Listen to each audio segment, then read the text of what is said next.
Okay, I'm filming. Okay, so just tell me a little bit about Overvecht. Overvecht is it's a place in the city of Utrecht, and it's a borough where I grew up. I came here when I was, I believe, 3 years old, and I lived here until my late 20s. And yeah, Overvecht has type of a name like it's a ghetto, but I grew up here and I didn't see what people meant with it's a ghetto, and they also called Utrecht the place with the most depressed people. Utrecht, the city. Yeah? No, Overvecht, Overvecht, especially okay. Overvecht, the place with the most depressed people. And it's funny because when I grew up here, of course, we experienced bad things, like criminal activities or even murders and things like that. But it's not in the way how people portray it. It's not like if you walk the streets, people will randomly kill you or rob you or. And do you feel that sense of community then, that you rely on each other in the neighborhood? Yeah, and that really when I grew up, that was the strongest part because a lot of us came from broken families, right? But we found each other outside. So the youth, when I grew up, we found each other outside. So we were like one big family. Of course, every family has its issues, but we were one big family and always sticking up for each other and teaching each other new things. Like the older brothers, they always wanted to keep us on the right track. So if we were bad kids, then they disciplined us. You know, that kind of system we had. Yeah, you know? and then you do the same to the next generation. Exactly.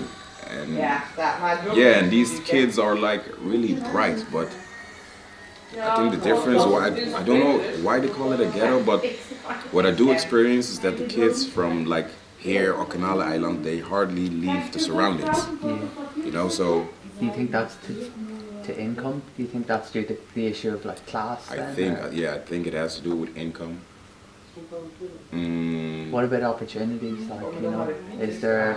Do you think people from Overvecht get the same opportunities as people who grow up in the Binnenstad? I don't think so, because also the ethnicity. You know, it has to do with the ethnicity. It has to do with the income, and maybe they stay here because when they go to other places, they're being judged. They don't have the same chances outside, so they stay in the surroundings where they live. How do you think then? How do you open that up?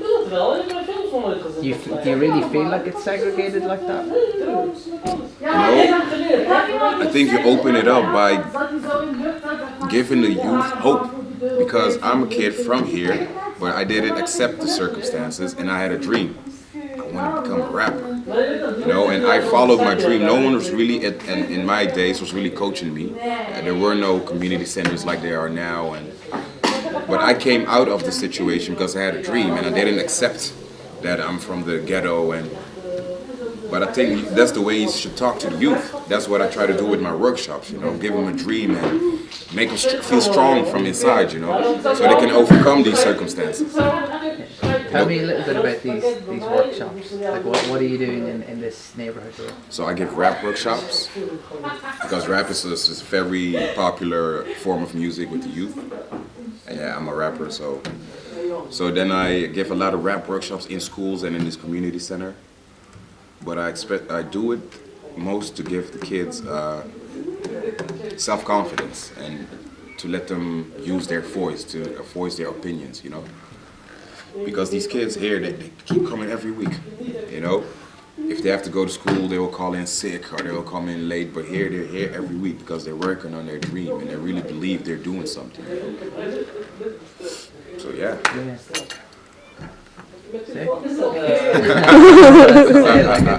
Do you think then that like this idea of community, right? We talk about this as if it's some sort of like homogenous entity, but it doesn't exist like that. And you know, you said people come from broken families and they come together and you create this community. Yeah. And it's not created from the top down, it's bottom up, Yeah. Same in Canal Island, same in here. Yeah. Because if you ask the people, what do you think of your surroundings? People are very enthusiastic. Yeah. I love it. I love the people and love the culture. But that's the culture, yeah. Yeah. So what about the art then? The art in Overvecht. The art. Do you think there's a lot of art happening here? Yeah, there's a lot of art happening here. There's a lot of youth who try to express themselves not only with rap but with dancing and DJing, and that's what I like about these youth centers. Now they're really facilitating these kids, you know, so they can follow their dreams. So yeah, I think art is really, and I think art also comes from places where it's kind of rough growing up. You know, the best art comes from pain, and so yeah. So also when I go to the schools, I also see a lot of kids, like I'm teaching them how to rap, so that's new to them. But what they like is writing down their thoughts and how they feel, and that's also new to them. But that's a safe way of expressing themselves, you know. So writing the lyrics. And then I teach them, okay, you wrote that, now express it, now say it, you know. And where do we go from here then?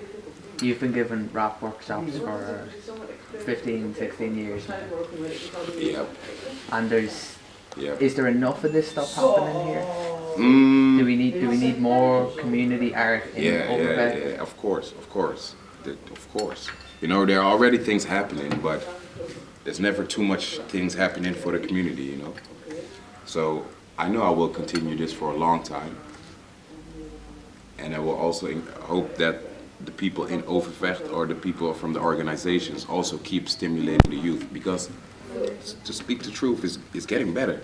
The circumstances now for the youth are better than when I grew up, you know, and it's not at its best yet, but we should keep evolving the way we're doing now, you know. Do you know how, like, what your recommendations would be for that to happen? Like, how to improve it, or how to, as someone who's lived experience. Listen to the youth. You know, a lot of times people or organizations, they think of things for the youth, but you should first talk to the youth. And you know, and take them serious. That's what a lot of people don't do. They do the activities for the kids, so that's good in one way, but talk to these kids first and listen to them, and, because they have really good ideas, you know, and also good ideas for the future and for the community. So because they're the ones who are shaping it now. Exactly, right? And yeah, man, they really have good opinions, but you should really give them sense of that you're gonna take them serious, you know. So I think that should be done more. Listen to these kids. That's what I also said in the beginning. Like when I'm giving workshops, first I need to establish my bond with them, not my lessons, because my lessons will go past them if I don't have a connection with them. So I think that's the same with municipalities or organizations. Be with the youth. Don't only do it for them, but do it with them. Yep. Yes. Oh man.